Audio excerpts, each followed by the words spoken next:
ব্যাপার কি মহারাজ, আজ যেন আপনাকে একটু বেশি চিন্তিত দেখাচ্ছে।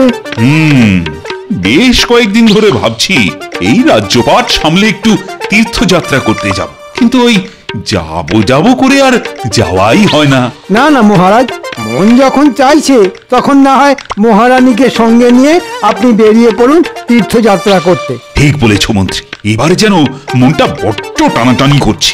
জেগে জেগে শুয়ে শুয়ে সব সময় আমার মনে শুধু এখন ওই একটাই চিন্তা। কি চিন্তা মহারাজ? আমি তো কিছুই বুঝতে পারছি না। তোমাকে বোঝাতে কি এবার ঝুড়ি আর কোদাল নিয়ে আসবো আমি? আরে বাবা, মহারাজের মনে এখন শুধু তীর্থযাত্রার চিন্তা। এ তো অতি উত্তম চিন্তা মহারাজ, আপনি তীর্থযাত্রার জন্য প্রস্তুত হন। যাবো তো বটে, কিন্তু এদিকে যে রাজ্যপাট সভায় আসতে না আসতেই যে যাওয়ার গল্প শুনছি, তা কোথায় যাবেন মহারাজ? আমি জানি আমি এবার সব বুঝে গেছি। না মানে মহারাজ তীর্থযাত্রায় যাবেন। আমি ঠিক বলেছি তো মহারাজ? বলছো মানে বলে একেবারে রাজ্য জয় করে নিয়েছে। তবে আমি বলছিলাম কি, আর 7-5 না ভেবে আপনি বরং তীর্থযাত্রায় বেরিয়ে পড়ুন। তারপরেই চাষি গেল ঘর, আর লাঙল তুলে ধর। তুমি আবার কি বিড়বিড় করছো গোপাল? তোমার আবার কি হলো? না মানে বলছিলাম যে কি আর হবে, মহারাজ না থাকলে রাজকার্য সব শিখেই উঠবে। সেসব নিয়ে তোমায় ভাবতে হবে না, তুমি নিজের চরকায় তেল দাও। মহারাজ না থাকলে কি হবে? আমি তো আছি, আমি সব দায়িত্ব সামলে নেব। জানি তো। সেই সুযোগে আপনি করবেন সবার ঘটি বাটি চাটি। না ঘটি বাটি নয়, তীর্থযাত্রায় গেলে আমি ওই একেবারে ঝাড়া হাত পা হয়ে যাব। তবে মহারাজ, আমি বলছিলাম কি, তীর্থযাত্রার জন্য কালই একটা ভালো তিথি আছে। যদি যেতেই হয় তবে আর দেরি করবেন না মহারাজ। বেশ, তবে কালই আমি তীর্থযাত্রায় বের হব।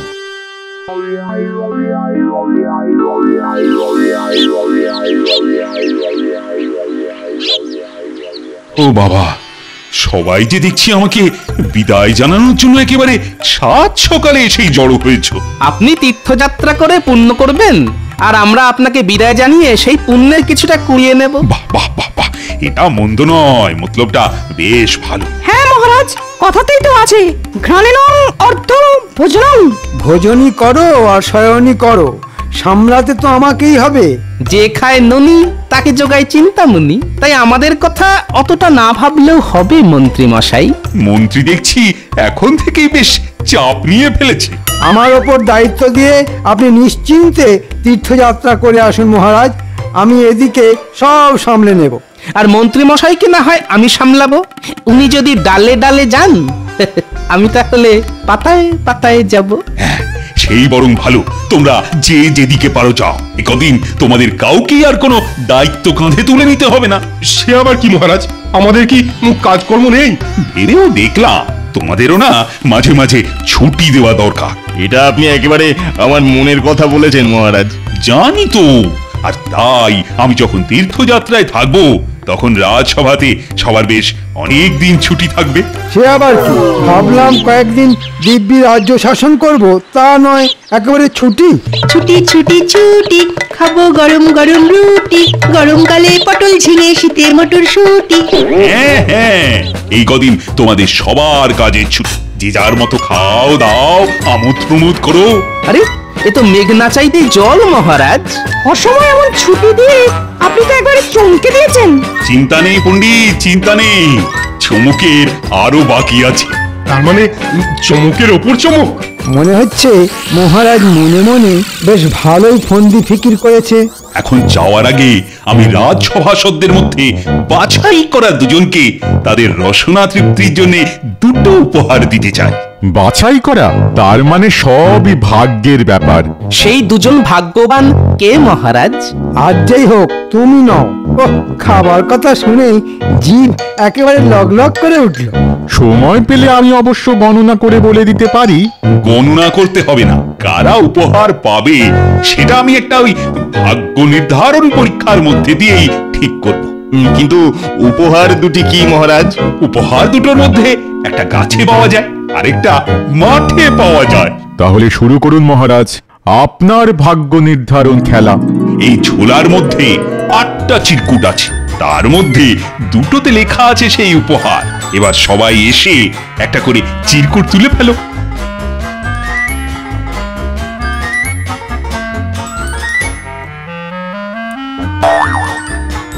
আমারটাতে তো ফক্কা লেখা। দূর দূর দূর, আমার কপালটাই মন্দ। আমারটা তো তাই, দুধ চাই। দেখি আমারটাই কি পড়েছে। ও বাবা, এটাও তো ফক্কা। না না, আমারটাই যেন অন্য কি লেখা আছে। ওরে বাবা, এ আবার কি? গাছ পাঠা। এবার আমার পালা, দেখি আরে সাবাস, আর আমার ভাগ্যে পড়েছে শুধু পাঁঠা। এবার বুঝলে তো, একটা হলো পাঁঠা ছাগল যেটা মাঠে পাওয়া যায়, আর একটা হলো গাছ পাঠা মানে এঁচোড় যেটা গাছে পাওয়া যায়। দূর দূর, আমার কপালটাই দেখছি খারাপ। যা লাভ হবার সে তো গোপালেরই হলো। এখন যাও, উপহার যথা সময়ে তোমাদের বাড়িতে পৌঁছে যাবে। তাহলে আমি চললাম তীর্থযাত্রা করতে।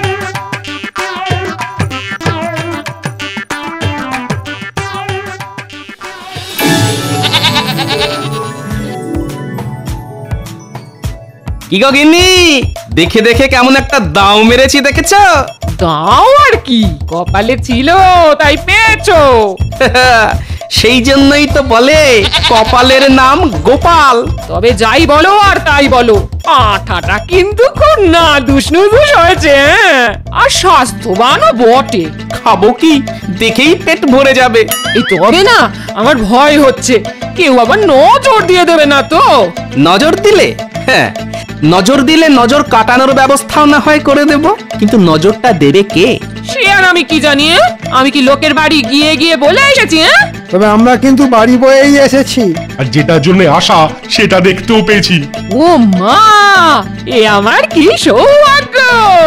ভাগ্যে যে কি আছে সে আর তুমি কি বুঝবে, সেটা আমি মনে মনে টের পাচ্ছি। মহারাজ তোমার বাড়ি বয়ে যে উপহার পাঠিয়েছেন সেটা কি আর না দেখে থাকতে পারি? ও, এমন নভরকান্তি পাঁঠা দেখলে চোখ যেন জুড়িয়ে যায়। আর এমন পাঠা আর কটাই বা আছে এ রাজ্যে? এমন পাঁঠার কদর কজনেই বা করতে পারে বলুন? গোপাল তো মোটেই পারে না। তাহলে কে পারে মন্ত্রী মশাই? কেন আমি? ছাগলটাও তো যেন মনে মনে বলছে আমার বাড়িতে গিয়েই ঘাস খাবে। আর মন্ত্রীমশাই ওকে খাবে। ও মা, ছাগলটা আবার এইসব বলছে নাকি? আপনি ছাড়া ছাগলের মনের কথা আর কেই বা বুঝতে পারে বলুন মন্ত্রী মশাই? আপনি কি চাইছেন সেটা পরিষ্কার করে বললেই তো হয়। হ্যাঁ হ্যাঁ, মানে জলের মতন পরিষ্কার করে দিন। ও ভাই গোপাল, বলছি ওই যে ছাগলটা কচি কচি ঘাস খাচ্ছে ওইটাই যে আমার চাই। মন্ত্রী মশাই যখন সরাসরি চাইছেন তখন এতে কোনো দোষ নেই। কি গোপাল, তুমি তো হ্যাঁও করছো না হুঁও করছো না। আগে কি আর বলি, পাগলে কিনা বলে ছাগলে কিনা খায়। তার মানে আমি পাগল? আপনি যে কি সেটা আর আপনার থেকে ভালো কে জানে মন্ত্রী মশাই। কিন্তু তুমি কি জানো সেটা তো বলবে নাকি? আমার পাঠা আমি দেব না, পরিষ্কার। তাহলে এটাই তোমার শেষ কথা? আমার অনুরোধ তুমি রাখবে না ভাই গোপাল? কি করে রাখি মন্ত্রী মশাই, কথাতেই তো আছে ভদ্রলোকের এক কথা। বটে, তবে আমিও দেখছি ওই পাঁঠার মাংস কার মুখে ওঠে। আপনি কি কিছু বললেন মন্ত্রী মশাই? হ্যাঁ মানে না, না দিলে আমি কি আর কেড়ে নিয়ে যাব? ঠিক আছে, তোমার পাঁঠা তোমারই থাক। মহারাজের দেওয়া উপহার যার ঘরে আছে তারই থাক। বলি, মন্ত্রী মশাই যে কি বলে গেল আমি তো কিছুই বুঝলাম না। কিন্তু আমি তো বুঝে গেছি গিন্নি, পুরো ব্যাপারটাই এখন আমার কাছে জলের মতো পরিষ্কার। মন্ত্রী মশাই এতবার বললেন তবু গোপাল শুনলো না। এই কাজ করা গোপালের উচিত হলো না। আমার তো মনে হচ্ছে পাঁঠাটাকে খপ করে ধরে ঝপ করে এখানে নিয়ে চলে আসি। না না, আমার মনে হচ্ছে কাজটা অতটা সহজ হবে না। কিন্তু মন্ত্রী মশাই তো কিছুই বলছেন না, আমরাই খামোখা ভেবে মরছি। আমি আর কি ভাববো? সোজা আঙুলে যখন ঘি ওঠেনি তখন আঙুলটা বেঁকাতেই হবে। আঙুল বেঁকানো তুচ্ছ ব্যাপার, আমি ইস্পাত দণ্ড গায়ের জোরে বেঁকিয়ে দিতে পারি। হ্যাঁ, ওহ, মহারাজ কি সাথে বলে যে তোমার মাথায় গোবর পোড়া আছে? মনে হচ্ছে মন্ত্রী মশাই মনে মনে কোনো পরিকল্পনা করেছেন। করেছি বই কি, কোনো না কোনো উপায়ে গোপালের কাছ থেকে ওই নধর পাঁঠাটা আদায় করতেই হবে। কিন্তু উপায়টা কি মন্ত্রী মশাই? ভাবো ভাবো কিভাবে গোপালের কাছ থেকে ওই ছাগল হাসিল করা যায়, ভাবো। তখন থেকে ভাবছি একুল ওকুল, ভেবে ভেবে ছিঁড়ছি মাথার চুল। এসেছে এসেছে, এতক্ষণে এসেছে। কি এসেছে? কে এসেছে মন্ত্রী মশাই? আরে বাবা, একটা জুৎসই পরিকল্পনা এসেছে। এই পরিকল্পনাটা কি মন্ত্রী মশাই? না না, সবটা এখন ভেঙে বলা যাবে না, তবে এটা শুনে রাখো যে রাজবাড়ির সামনে একটা যজ্ঞ করতে হবে, আর আবার কি মন্ত্রী মশাই? সেই যজ্ঞটা করবে তুমি। না না, হাত গুটিয়ে বসে থাকলে চলবে না, সবাই মিলে হাত লাগাতে হবে। আমি তো নিজের হাতে যজ্ঞের জন্য ওই বেলকাঠ নিয়ে এসেছি। আমি গণনা করে দেখেছি যজ্ঞের জন্যে এটাই উপযুক্ত সময়।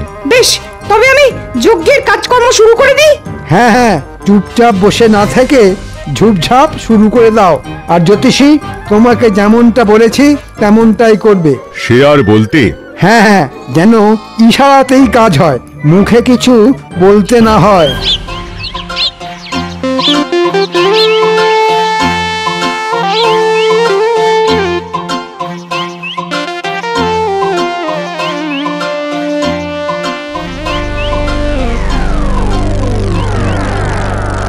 চালাও পণ্ডিত, আরো জোরে চালাও। আর কিছু না হোক, জাঁকজমকটা দেখাতে হবে। পণ্ডিত যা ছড়িয়ে বসেছে তাতে আর কিছু হোক না হোক, ওই লোক জানাজানিটা বেশ ভালোই হবে মনে হচ্ছে। লোকজন নয়, শুধু গোপাল জানলেই আমার কাজ হয়ে যাবে। তাহলে ধরে নিন আপনার কাজ হয়ে গেছে। কেন কেন? ওই দেখুন, গোপাল তো গুটি গুটি পায়ে এদিকেই আসছে।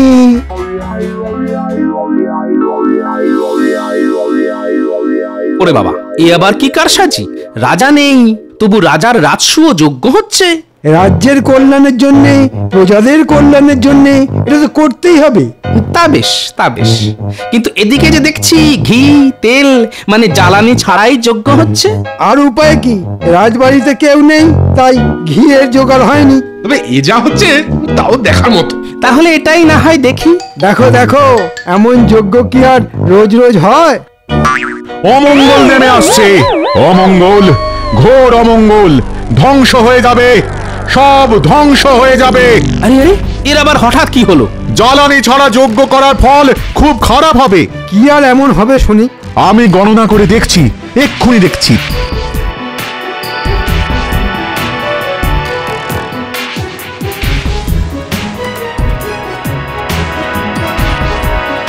সর্বনাশ, সর্বনাশ, চরম সর্বনাশ।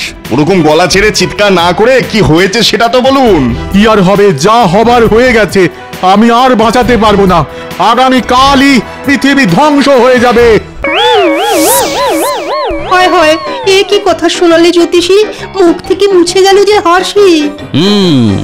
মনে হচ্ছে নাটকটা বেশ ভালোই জমেছে। না না, এক্ষুনি বেশি কিছু না বলে এটার শেষ দেখতে হবে। এই রে, তাহলে কি হবে? কি আর হবে? যে যার মৃত্যুর আগে শেষ ইচ্ছে পূরণ করতে চায় এক্ষুনি বলে দাও। গোপালের বাড়ির ওই পাঁঠার ঝোল খাওয়াই আমাদের সবার শেষ ইচ্ছে। সেই ভালো, মরার আগে যেন ভালো মন্দ খেয়ে মরতে পারি। গোপাল, তুমি একমাত্র পারো সবার শেষ ইচ্ছে পূর্ণ করতে। আমাদের শেষ ইচ্ছে পূর্ণ না হলে আমাদের নরকে স্থান হবে, শুধু আমার নয় তোমারও। আর আমাদের ইচ্ছে পূর্ণ হলে তোমারও মঙ্গল হবে। এখন আমাদের সবার ইচ্ছে পূর্ণ করবে কিনা এটা গোপালই ঠিক করবে। হ্যাঁ হ্যাঁ, রাখে গোপাল মারে কে। এবার বুঝেছি, তাহলে সবাই মিলে আমার পাঁঠার মাংস খাবে বলে ফন্দি এঁটেছে। কি খালি হাতেই ফিরিয়ে দেবে? না না, সবাই মিলে বললে আমি আর না বলি কি করে? তার মানে তুমি রাজি? হ্যাঁ হ্যাঁ হ্যাঁ, যেমনটা চাইছেন তেমনটাই হবে। আপনারা সকলে আজ রাতে আমার বাড়িতে নৈশ ভোজন করবেন। উমা, গোপালের মন যেন 7 রাজার ধন। বাঁচালে গোপাল।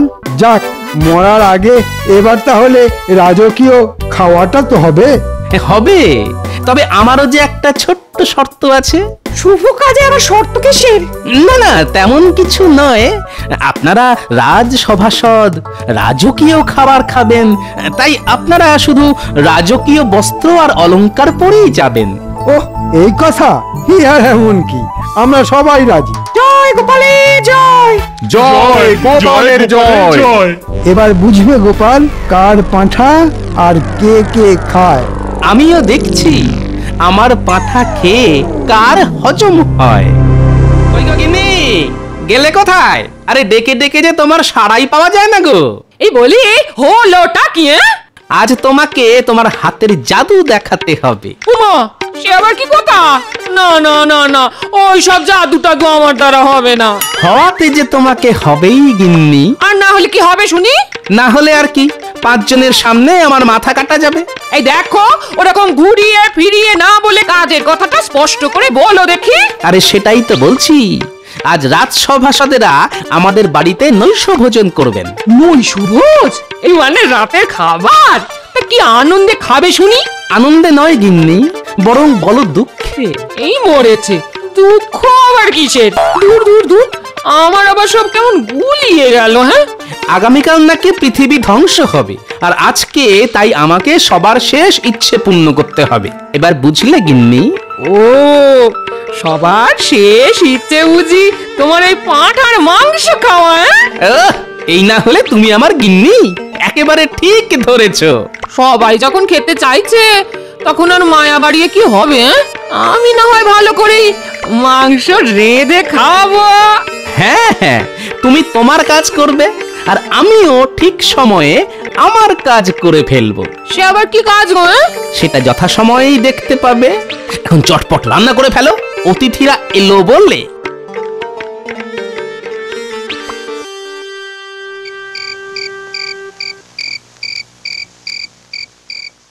এই যে গোপাল, আমরা এসে গেছি। আমি তো সেই কখন থেকে আপনাদেরই পথ চেয়ে বসে আছি। কিন্তু আমরা যে আর বসতে পারছি না। এদিকে সব তৈরি তো? না মানে ওই পেটের ভেতর যেন একেবারে ছুঁচো লাফাচ্ছে। না, আয়োজন মনে হচ্ছে বেশ ভালোই হয়েছে। হ্যাঁ, খাবো কি? গন্ধ শুকেই তো পেট ভরে যাচ্ছে। তাহলে শুভ কাজে আর দেরি করে কি হবে? হ্যাঁ হ্যাঁ, চিন্তা করবেন না, একেবারে গরম গরম পাতে পড়ে যাবে। আমার কি সৌভাগ্য, আপনাদের মতো অতিথিদের সেবা করতে পারবো। চলে এসো তাড়াতাড়ি, বসে পড়ো আহারে, তারপর দেখবে খানা কয় কাহারে।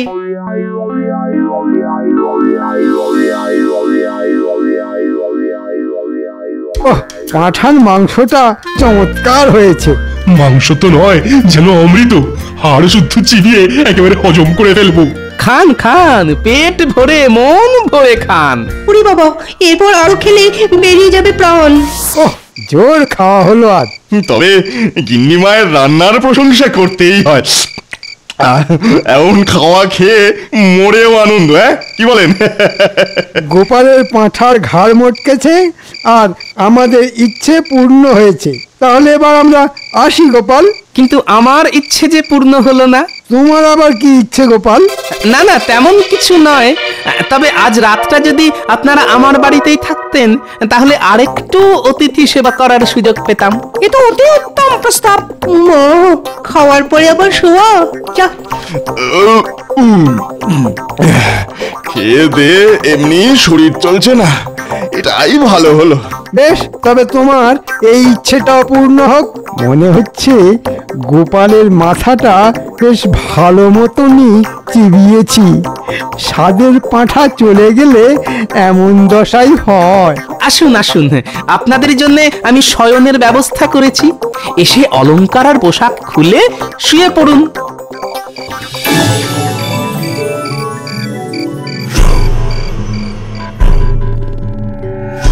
পাঁঠার মাংস দিয়ে ভুঁড়ি ভোজ সেরে সবাই বেশ জমিয়ে ঘুম দিচ্ছে।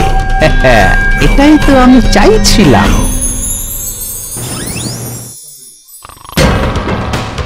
যেমনটা ভেবেছিলাম তেমনই হয়েছে। অলংকার পাশেই খুলে রেখেছে, আর ঘুমানোর সময় রাজকীয় পোশাক ঘরের দড়িতে মিলে রেখেছে। না, সবাই দেখছি গাঢ় ঘুম দিচ্ছে, তাই কাজের কাজটা এখনই করে ফেলতে হবে।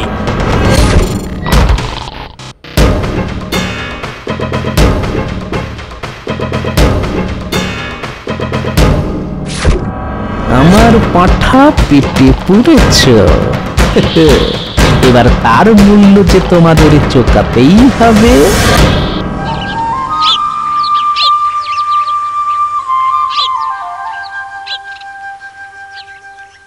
আরে আরে, ব্যাপার কি? পোশাকগুলো সব গেল কোথায়? শেষে কিনা কপালে এই ছিল। এই আবার কি রকম অরাজকতা? আরে আরে, সবাই যে দেখছি উঠে পড়েছেন। কেন, মনে হচ্ছে দেখে যেন একেবারে চমকে যাচ্ছ। সবাইকেই জানাই সুপ্রভাত। প্রভাতটার শু হলো কই? পোশাক আশাক সবই তো দেখছি গায়েব হয়ে গেছে। কিন্তু আমাদের অত দামি পোশাক সব গেল কোথায়? ওদের কি রাতারাতি পা হলো নাকি ডানা গজালো? তা কেন হবে? আসলে ওই জামা কাপড় হাটে বেচেই তো আমি এই পাঁঠা কিনে এনেছি। হ্যাঁ, বেচে দিয়েছো? কিন্তু কেন? আজ তো পৃথিবী ধ্বংস হয়ে যাবে, সবাই পরলোকে চলে যাবে। মানুষ খালি হাতে পায়ে এই পৃথিবীতে এসেছে আর খালি হাতে পেয়েই যাবে।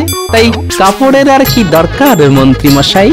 তারপরে তুমি সব বেচে দেবে? হ্যাঁ, না না, মরে গেলে তো কিছুই থাকবে না। আপনারা আমার পুরস্কারের প্রাপ্য পাঁঠা হজম করেছেন, আমি তো আর রসনা তৃপ্তি পূরণ না করে থাকতে পারি না। তাই আমিও এটা নিয়ে এলাম। একটা পাঁঠা গেল, তার বদলে আবার একটা চলে এলো। আপনার চাল অনেক আগেই ধরে ফেলেছে গোপাল। তাই তো দেখছি। এই বেশ ভালো হলো, কারো ইচ্ছেই আর অপূর্ণ থাকলো না। কি মন্ত্রী মশাই, কেমন দিলাম?